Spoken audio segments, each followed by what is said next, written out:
What's up guys, it's time for Global Counter-Strike patch notes for February 22nd, 2023.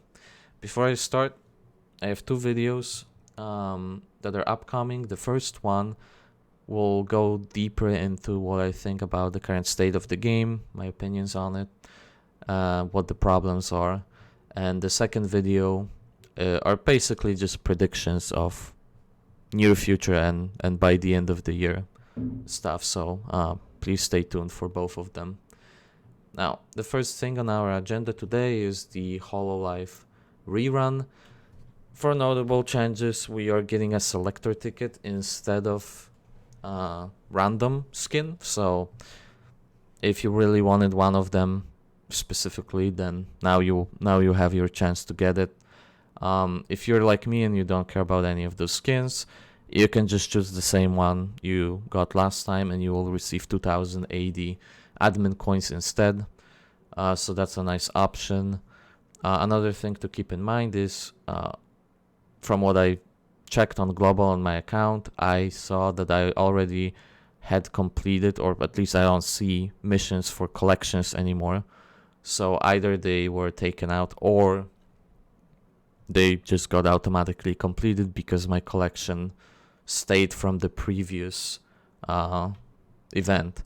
Now, I deleted all the trophies, so even though my trophies were deleted, it still carried over all of the emotes I had, or trophies I had. So just FYI, if you deleted it, don't panic, you still got it, so it's all good. Now, we have event going on, the Sun Calling Trucks. I heard good things about the side story. It's apparently not the best one, but it's good. It's good side story, so give it a read if you want to, if that interests you. As for the shop for the event, we have some binaries, blue and gold, and we have some fusion cores, so I would be buying out those things. The rest is pretty whatever, unless you're a new player, then sure, like grab whatever resources you need at the time. So now reruns for awakened units. We don't have any new ones. This time we have a rerun of Yuna. She is good for PvE and she's okay for PvP too. For new players, definitely worth pulling for. This unit will carry you through a lot of PvE stages, harder too, because she has the degen on enemy units. If she's on the field, that's like scales of max HP, so it doesn't matter if you're early game or late game, it still does the same percentage of HP. So very nice unit to have. If you don't have her, pull her. She's pretty important for PvE. Now, the second character that we have is Shinja. Now, we just had her banner 3 weeks ago. Now Jake banner ran out, and we have Shinja yet again. The cynical me sees it as just opportunity to milk people because of the skin that's here for 80,000 admin coins. I don't know. To me, this is very greedy move, honestly. Not thrilled about it, but the character itself is good. So if you don't have her, it's still definitely worth pulling for. Very, very good supporter, especially for boss stuff like raids and co-op, guild co-op boss. So definitely grab her if you still don't have her. For new players, I would probably still go Yuna instead, because she will give you more bang for your buck right now as you progress through side stories and main stories. Shinja cannot just auto-win and auto-carry your teams unless you have good units around her, so she's more of a, again, like, she makes your other characters shine. So if you don't have good carries, definitely Yuna is more important for you right now. Alright, so for normal SSR units, we have Yamata no Orochi, which is okay character. She's not amazing, but she's not terrible either. She's just okay. And like I personally, I pulled for her. I like her design, so just for that, I'm gonna try using her. From things she has is perfect evasion on her skill, which is pretty useful, but it's RNG, so you know it's not that important. She does remove barriers, which is nice, but there are some units that you cannot remove barriers from, like Awakened Hilda. So you know the uses are limited, honestly, on that, and I don't remember many PvE stages having enemy units have barriers, so it's not even PvE stuff. It's mostly PvP usage here. Now her ulti also has some nice debuffs and gives her damage reduction, so just makes her tanky and more of a nuisance to enemies. Again, okay unit. I like her design, so if you like her, definitely pull. If not, then it's skippable. If you don't care and you only care about the meta stuff. The next one is Hayami Kanade. Now she is definitely a big skip if you don't like her. I've never seen her in any PvE being used. In terms of PvP, I guess you can make her useful if you want to rely on RNG, because she needs to evade attacks in order to go up in the air, and then she can hit from the air, which is pretty cool. But again, like she has to dodge 10 times. I don't like units that rely on RNG that much, so not for me. And even in PvP, again, like she just doesn't do enough. So if she's up on a week, then some people might use her, but other than that, not really that big of a character. So skip if you don't like her. The next character is Chinatsu. Now, Chinatsu is pretty okay support. Not amazing, not terrible. It's okay support, middle of the road. Now, she does have a rearm on Korea, which is very, very strong. But I am fairly certain that we will have this banner up whenever Global gets her rearm. So if you don't care about grabbing her, or you're, tied on resources, you don't have to pull, because later down the line, whenever the rearm happens, we will definitely get the banner. So if you want to grab dupes, or you want to grab a copy of her, then it's, it will be available to you. Plus, she's very often on event banners, the events that give you pulls every day for free. She's very often on those banners, so there is a chance we'll have some events coming up throughout the months before her rearm comes to global. So there is a chance you might even get her just from randomly pulling on those banners. So up to you if you want to invest right now or grab her. Not that important, because you will have more opportunities later. So the next character is Chifuyu. Now, very good PvE unit, very important PvE unit too. If you don't have her, I would grab her for sure. She has one thing that is really like a standout from other units, which is debuffing enemy with the defense. So it lowers defense of the enemy, and it's not tied to any special or ultimate skill, meaning she can permanently keep debuffing the enemy and keep the defense down permanently as long as she attacks the enemy. So very important for PvE stages. If you don't have her, definitely grab her, even though she's often on other banners. Again, like if you're trying to do content, she's important, so just as soon as possible grab her. I would even consider grabbing dupes of her. Probably 2 dupes for her. C2, borrowing from Genshin, because it gives her the damage reduction. So she's very tanky for a striker.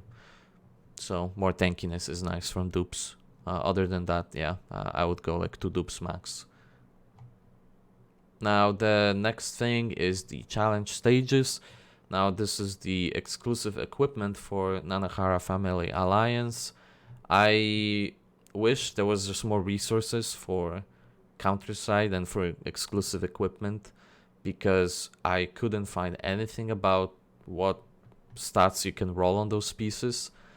So up to you if you want to try and hunt them down. All I can tell you is Hayami wants some cooldown and damage. The Chinatsu wants cooldown and tankiness, and Chifuyu wants tankiness. So if you have those stats on those pieces, then they're probably worth it. I would ask around if some like other players have those pieces already, and they can tell you what substats they have. So yeah, other than that, those two don't matter that much. Minato not really used in anything, and Masaki also not used anywhere. So Minato, I've seen him in PvP once or twice when he was 1 cost because he was up for a week.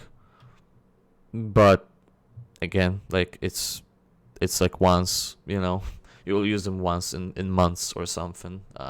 Not worth building his gear or gear specifically for him, or trying to get his special equipment.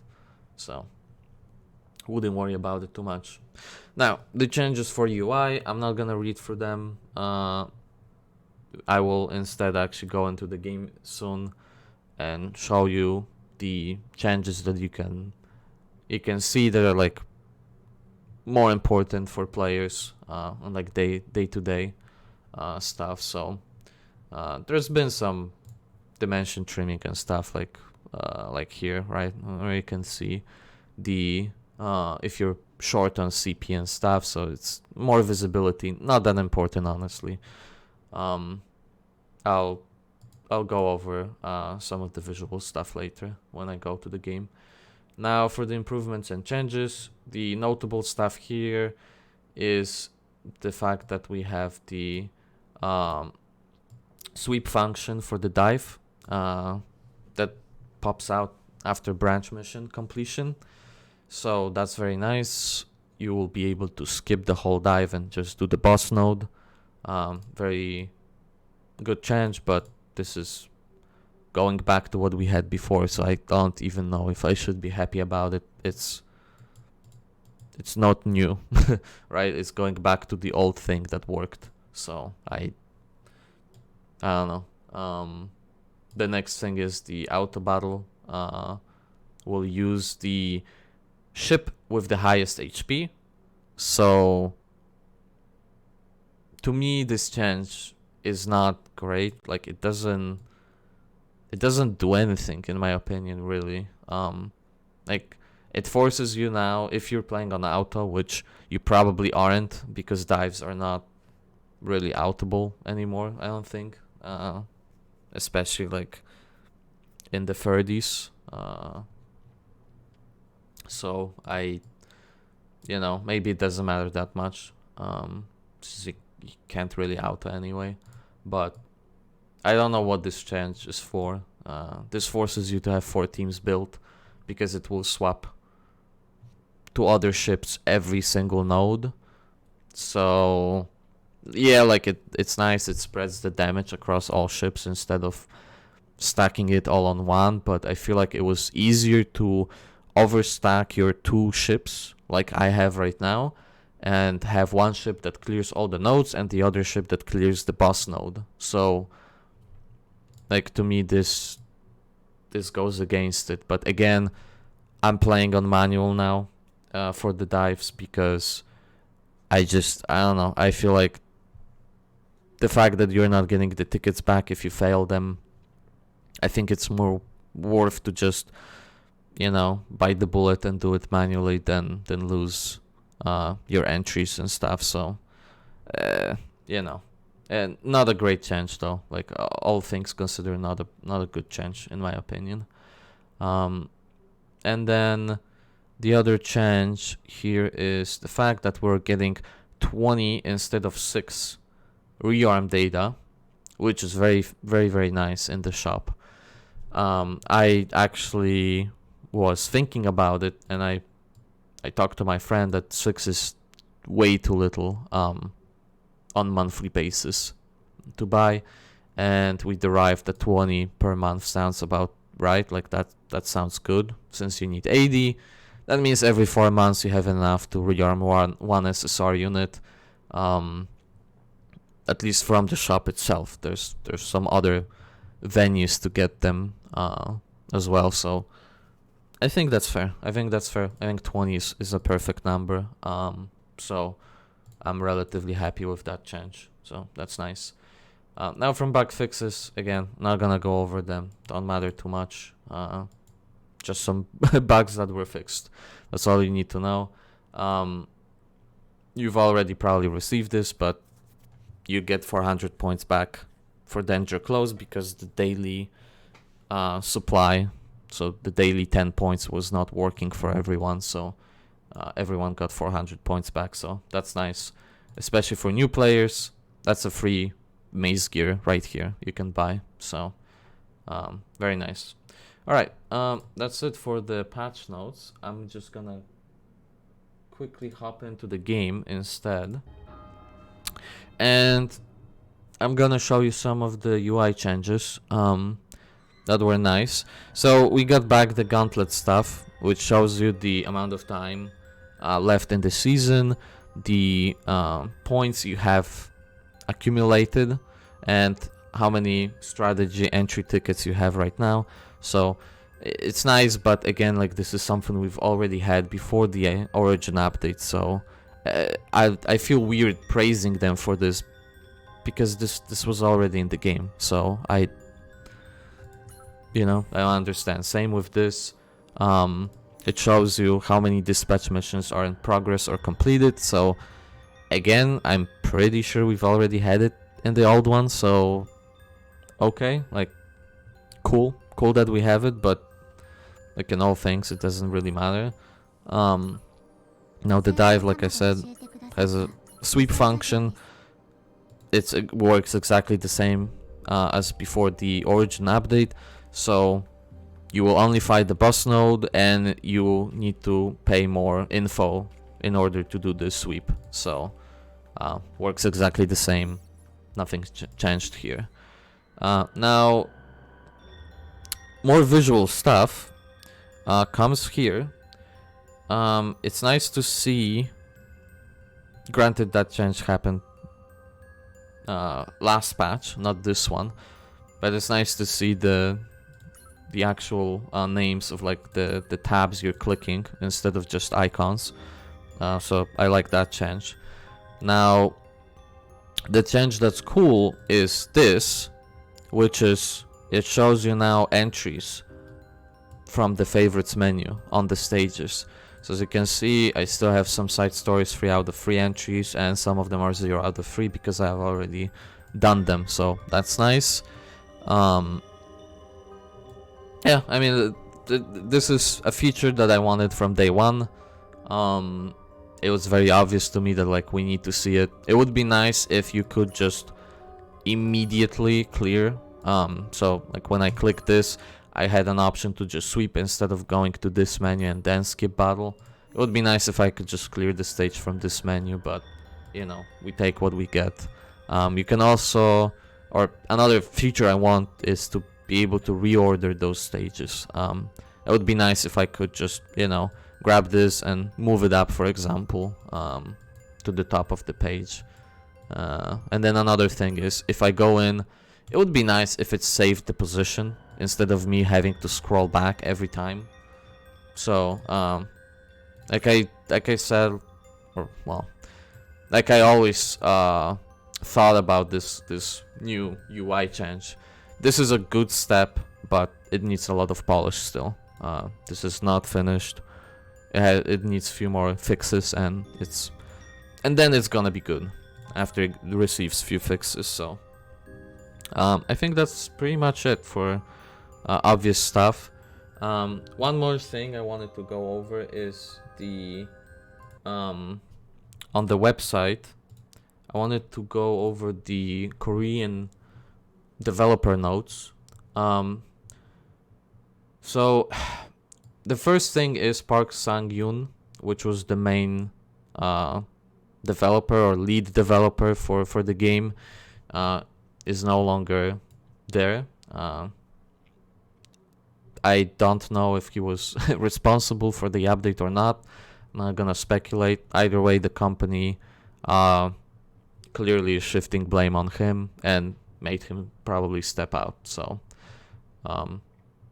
he's no longer here anymore. Now the second thing is they are talking about the tactical update, so the dupe system. Basically, they are not getting rid of it. It's not gonna change. If you thought they will take it back, no shot. It will stay in the game. And they said that they will be carefully looking at units if they overperform, and they will, adjust the balance of the unit accordingly. But it's like, no shit. No shit, that's your job to balance units regardless, so it doesn't matter to me. Now, the dive system, I've already showed you the changes for it. The gauntlet mission changes don't matter for us. It's for new players only, not that relevant. The 20 business cards, again, you've seen it. Now the sixth one, Shadow Hall or Shadow Palace. They said that it will go back to the original form, but it's not here. Like, I will go back to the game. Granted, they didn't say when, but it was supposed to be back to the original form, and it definitely is not.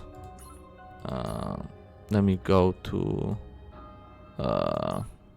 dimension trimming, and right here, Shadow Palace is still here. It's the new one. It's not the old one, so I don't know when they're gonna bring back the old one. And my problem with this is that even though the old one is gonna be brought back, there will be a revision of it on March 13th, a big one. So they will completely revamp this content, and to me this is uncertainty. I don't know what's gonna happen, if it's gonna be worse or not. But I will go more in depth about it in the other video. Like I said, I'll talk more about the dive and Shadow Palace and my thoughts on the game and the state. So alright, that's about it for the patch notes. Thanks for watching, and I'll see you next time. Peace.